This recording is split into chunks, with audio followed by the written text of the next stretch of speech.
ఈరోజు ఒక అత్యంత ముఖ్యమైన విషయం సరదాగా మీకు చెప్తాను.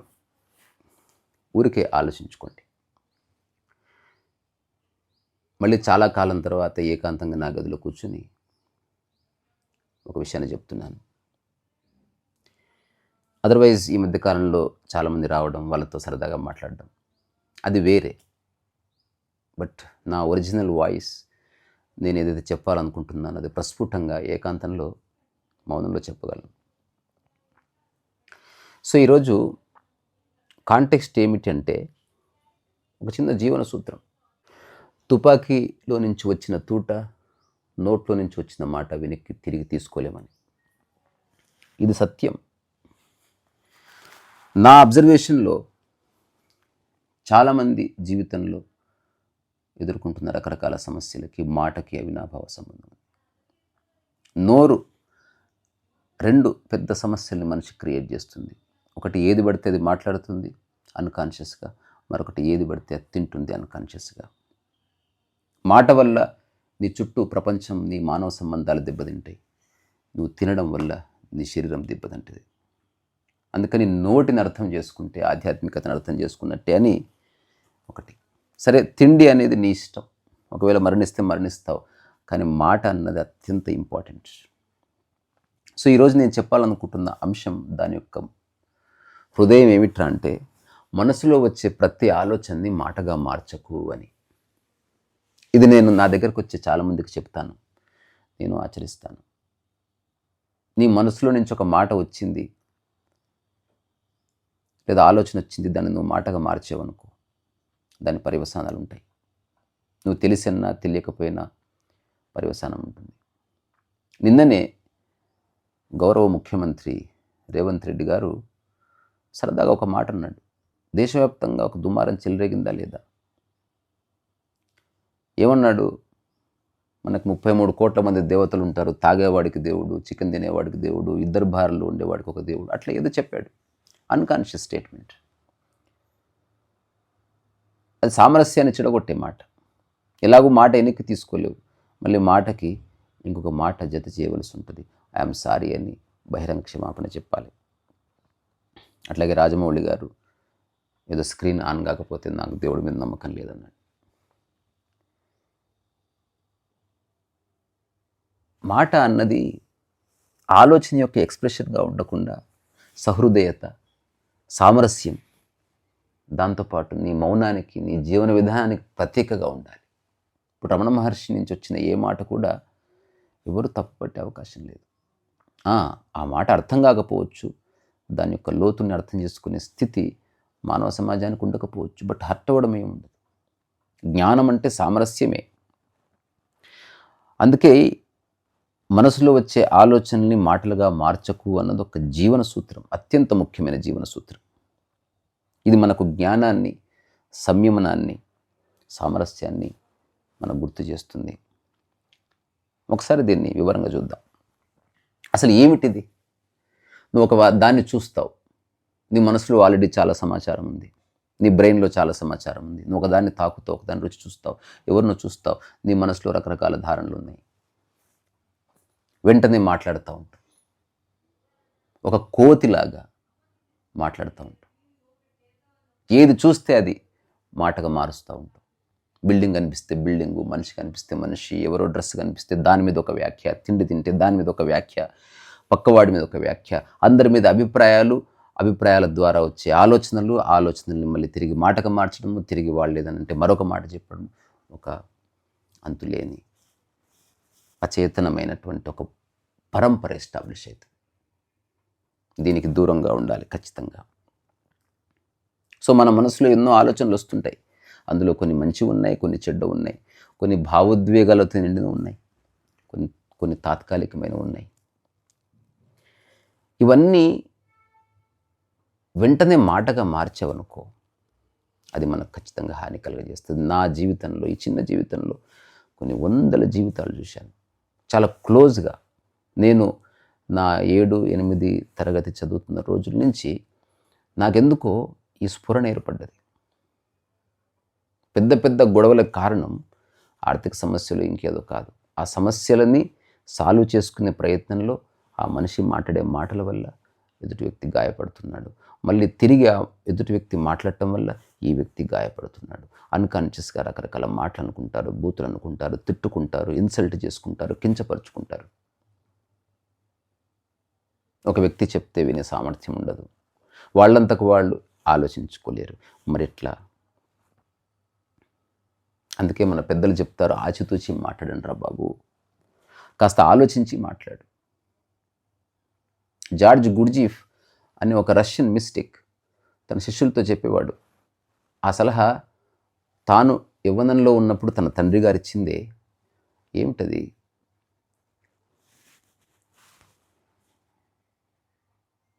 ఎవరి మీదన్నా కోపం వచ్చింది, నువ్వు బడబడ వాగాలనుకున్నావు, తిట్టాలనుకున్నావు, ఒక్క 24 గంటలు వేచి చూడు. ఆ తర్వాత నీకు తిట్టాలనిపిస్తే అప్పుడు తిట్టు. రెండోది, పర్యవసనాన్ని దృష్టిలో పెట్టుకొని ఆ పని చెయ్యి.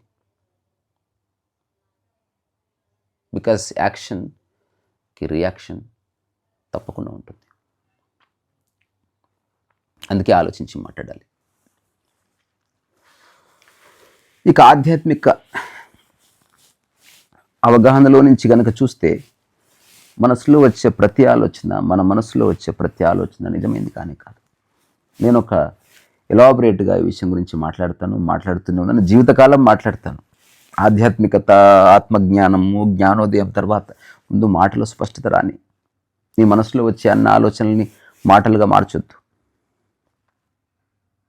సో నీకు వచ్చే 100 ఆలోచనల్లో 99.9 ఆలోచనలు నీవిగానే కావు. అది ఇన్ఫ్లుయెన్స్ అవ్వడం వల్ల నీలో అట్లా ఆలోచనలు వచ్చాయి. మన బిల్డింగ్ మీద పడే నీడ లాంటిది.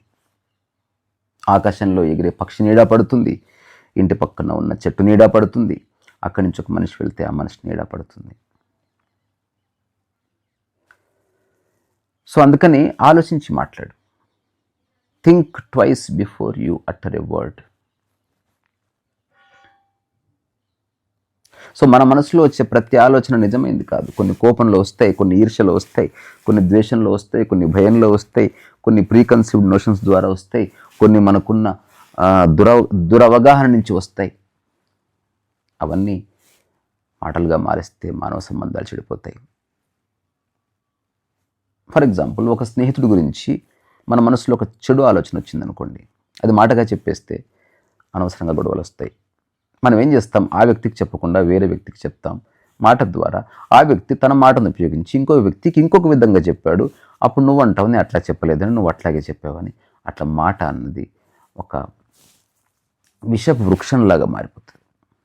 అనవసరమైన గొడవలు వస్తాయి. ఈ భూమి మీద జీవిస్తున్న ప్రతి మనిషి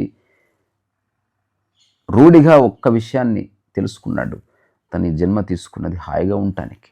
నాకు ఒక్క మనిషిని చూపించండి, నేను గొడవలు పట్టడానికే జన్మ తీసుకున్నాను, నేను అశాంతిలో జీవించడానికి జన్మ తీసుకున్నాను, నేను ఏడవటానికి జన్మ తీసుకున్నాను అని చెప్పే వ్యక్తి. ఏ వ్యక్తి జీవితాన్ని అట్లాంటి విషయాలతో నింపుకోవాలని అనుకోడు. కానీ తెలుసో తెలియకో తను చేసే పనుల వల్ల అటువంటి ఒక జీవితం అతను అనుభవిస్తున్నాడు.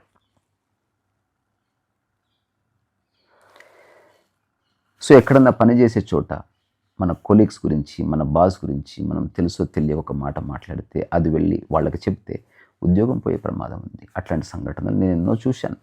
మా ఇంట్లో చూశాను, మా సరౌండింగ్స్లో చూశాను, నైబర్హుడ్లో చూశాను.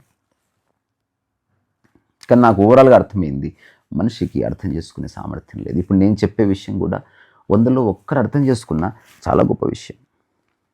అందుకే సంయమనం చాలా చాలా ముఖ్యం. ఒక ఈక్వానిమిటీ ముఖ్యం, ఒక బ్యాలెన్స్ ముఖ్యం.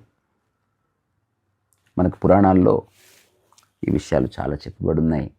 ఒకసారి సంతోష్ నగర్కి చిన్నజీయర్ స్వామి వచ్చారు. అప్పుడు నేను హైదరాబాద్ వచ్చాను. అప్పటికి స్వామివారు చాలా ఫేమస్.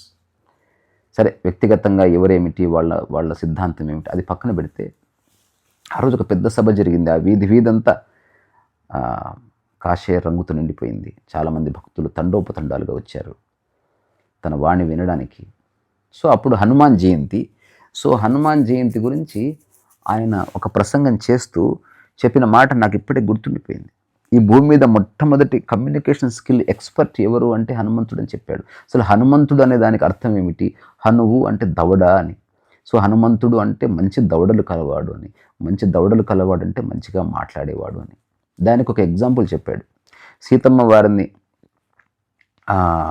రావణాసురుడు తీసుకెళ్ళిన తర్వాత కుయుక్తితో అప్పుడు రాముల వారు నిరంతరం మూర్ఛపోతూ ఉన్నాడు. నా సీత ఇక్కడ పోయింది, నా సీతకి ఏమైంది అంటున్నాడు. ఎవరో సీతమ్మ అనేసరికి అయ్యో నా సీతమ్మ, సీత అనే పేరు వినేసరికి అయ్యో నా సీత ఎంత ఇబ్బంది పడుతుందో, అక్కడ ఎక్కడుందో, ఎలా తీసుకురావాలబ్బా అని రాముల వారు కాస్త ఈ సమయంలో హనుమంతుడి దగ్గరికి ఈ విషయం వచ్చింది. హనుమంతుడు లంకకి వెళ్ళాడు, సీతమ్మని చూశాడు, ఆ తర్వాత తన ఉంగరం చూపించాడు, సీతమ్మ వారు నమ్మింది. ఇదంతా మనకు తెలిసిన కథ. అయితే హనుమంతుడి యొక్క కమ్యూనికేషన్ స్కిల్స్ అప్పటికే వీళ్ళంతా అనుకుంటున్నారు, ఇప్పటికే రాముల వారు చాలాసార్లు మూర్ఛపోయారు, మరి హనుమంతుడు వచ్చి ఏం చెప్తాడో, దాని ఇంపాక్ట్ వీరి మీద ఎలా ఉంటుందో. అట్లాగా సముద్రం మీద నుంచి లంఘించి నేల మీద నుంచి దుంకి గట్టిగా ఒక పొలికేక వేశాడంట హనుమంతుడు. ఆ కేక్ ఏమిటి? దృష్ట్యా అన్నాడు, అంటే చూశాను అని. అనగానే రాముల వారు ఈసారి మూర్ఛపోలే, ఎందుకంటే అది జనరల్ స్టేట్మెంట్. చూశాను అంటే ఏమిటి? ఏం చూశావు అని అడిగాడు. సీత అన్నాడంట. సీతమ్మని చూశానంటే సీత అనగానే మూర్ఛపోయే రాముడు మొట్టమొదటి ఒక అక్షరం, ఒక పదం అటు ఇటు మార్చి దృష్ట్యా సీత అనగానే చూశాను అంటే ఎవరిని? అంటే సీతని. అంతే, రాముల వారికి శక్తి వచ్చేసింది. ఆ తర్వాత రామాయణం, లంక మీద యుద్ధం చేయడం, ఇదంతా మనకు తెలిసింది. సో రామాయణంలో లక్ష్మణుడి యొక్క పాత్ర కూడా ఇదే. మనసులో వచ్చే తన కోపాన్ని నియంత్రించి మాట్లాడేవాడని చెప్తారు. ఆ తర్వాత మహాభారతంలో ధర్మరాజు అయినా, ఆ తర్వాత కృష్ణ భగవానుడైనా ఎక్కడ ఎంత అవసరం అంత మాట్లాడడం, ఆచితూచి మాట్లాడడం, అనవసరమైన చోట మాట్లాడకపోవడం, ఒకరి విషయాల్లో తలదూర్చకపోవడం, తర్వాత అనవసరంగా సలహాలు ఇవ్వకపోవడం, ఇదంతా నీ యొక్క ఆనందానికి డైరెక్ట్గా కాంట్రిబ్యూట్ చేస్తుంది. సో మనకి సైకాలజీలో ఇంపల్సివ్ స్పీచ్ అని ఒక టర్మ్ ఉంది. ఇంపల్సివ్ స్పీచ్ అప్పుడు మీరు విన్నారో లేదో. అంటే అర్థం ఏమిటి? ఇంపల్స్ అంటే ఆ క్షణికావేశం. ఎవరన్నా బట్టల షాప్కి వెళ్తే ఇంపల్సివ్ బిహేవియర్తో చాలా కొనేస్తారు. ఎవరన్నా డ్రింక్ చూడగానే ఇంపల్సివ్ బిహేవియర్తో ఎక్కువగా తాగేస్తారు. ఎవరన్నా తిండి చూడగానే ఇంపల్సివ్ బిహేవియర్తో ఎక్కువగా తినేస్తారు. అట్లాగే కొందరికి ఇంపల్సివ్ టాకింగ్, స్పీచ్ అనేది ఉంటుంది. They talk. అది చాలా హానికరం. సో అందుకని ఆలోచనలు వచ్చే అన్నిటినీ నువ్వు మాటగా మార్చకు అన్నది దయచేసి మనం గుర్తుపెట్టుకోవాలి. ఇలా చేయడం వల్ల ఒక వ్యక్తిగా నీ గౌరవం నిలబడుతుంది, నీ మానవ సంబంధాలు నిలబడితే. నీ మనసులో అనిపించింది వీడు ద్రోహి అని చెప్పకు. చూడు, అతను ద్రోహి అని నువ్వు మనసులో తెలుసుకో, అతనికి నువ్వు దూరంగా జరుగు, అతనికి చెప్పకు. You are not here to prove any point or give any character certification. You are here to live your life fullest. అయితే ఇది అర్థమైనప్పటికీ నిన్ననే ఒక ఆవిడ వచ్చింది, నాతో చెప్పింది అదంతా తెలుస్తుంది రీసా గారు, but we're unable to implement. అంటే అట్లా అనేబుల్ టు కాదు.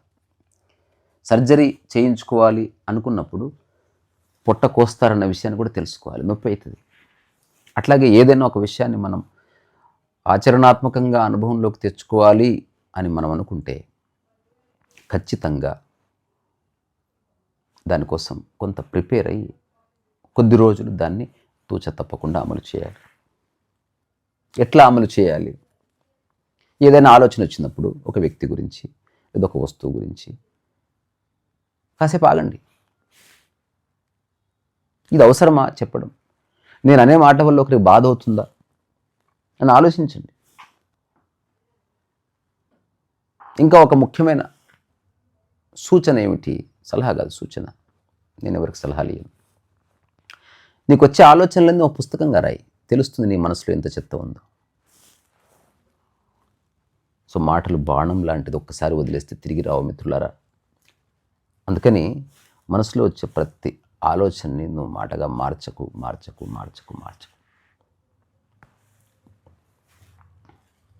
ఈ భూమి మీద చాలా సంఘటనలు జరిగాయి. పెద్ద పెద్ద రాజకీయ నాయకులు వాళ్ళు మాట్లాడిన ఒక్క మాట వల్ల వాళ్ళ పదవులు కోల్పోయారు. పెద్ద పెద్ద సెలబ్రిటీస్ తెలుసో తెలియకో ఆ అనువుగాని చోట అనవసరంగా ఒక మాట మాట్లాడినందుకు వాళ్ళ అభిమానులను కోల్పోయారు, ప్రాజెక్ట్స్ని కోల్పోయారు. ఆ తర్వాత చాలా సఫర్ అయ్యారు. మీకు తెలిసే ఉంటుంది, జస్టిన్ బైబర్ అనే ఒక ఫేమస్ పాప్ సింగర్ చిన్న వయసులోనే హీ బికేమ్ క్వైట్ ఫేమస్. ఆ తర్వాత డబ్బు వచ్చేసింది, అంతులేని డబ్బు వచ్చేసింది, అంతులేని పేరు ప్రఖ్యాతులు. ఒక ఆల్బమ్ రిలీజ్ చేస్తే కోటాను కోట్ల మంది వినడము, తర్వాత విదేశాల్లో ప్రదర్శనలు, చిన్న వయసులో సొంత విమానాలు, సొంత ప్యాలెస్లు. ఇప్పుడు ఇంత వచ్చిన తర్వాత నీకు ఏం చేయాలో అర్థం కాదు. ఆ అబ్బాయి చుట్టూ ఎన్ని కాంట్రవర్సీల్లో గ్రేట్ వాల్ ఆఫ్ చైనా మీద వెళ్ళి ఉచ్చబోశాడు. ఎక్కడో పోలీస్ స్టేషన్ బయట నుంచి వచ్చి ఏదో చేశాడు. లోపటి నుంచి తన్నుకొస్తుంది ఏదో చేయాలి, అది నియంత్రించుకునేటువంటి ఆ శక్తి లేదు. ఒకసారి అన్నే ఫ్రాంక్ అని ఒక ఆవిడ ఇంటిని సందర్శించి అక్కడ ఒక విజిటర్స్ డైరీలో ఏం రాశాడంటే, ఆమె ఒక గొప్ప అమ్మాయి, ఒకవేళ ఆమె సజీవంగా ఉండి ఉంటే నా ఫ్యాన్ అయి ఉండేదని రాశాడు. దాంతో గ్లోబల్గా చాలా బ్యాక్లాష్ వచ్చింది. అంటే who the hell are you to say like that? ఇంత అహంకారమా?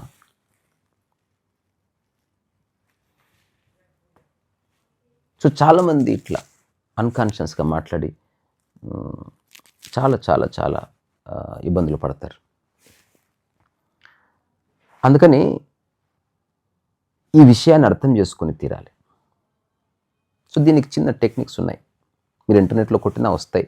లేదా కామన్ సెన్స్ ఉంటే చాట్ జీపీటీ చెప్పేవన్నీ మీరు అంతకంటే బెటర్గా మీరు జీవించవచ్చు. సో రోజు కాసేపు మౌనంగా ఉండడం ఒక అలవాటుగా చేసుకోండి. ఏకాంతంగా ఉండండి. ఒకవేళ అందరి మధ్యనే ఉండే అవకాశం ఉన్నా ఎవరి దిక్కు చూడొద్దు. మీ అరచేయిని మీరు చూసుకోండి, మీ పాదాలను మీరు చూసుకోండి, మీరు చదివే పుస్తకాన్ని చూడండి. Just look at the empty wall and don't look in to the mirror. దేన్ని చూస్తే మనసులో ఏ ఆలోచనలు రేగో వాటి వైపు చూడండి. మనం దేవాలయానికి వెళ్ళి దేవుణ్ణి చూసేది అందుకే. నిరాకారంలోకి మన మనసు తొంగి చూసినప్పుడు మనసు నిర్విషయం అవుతుంది.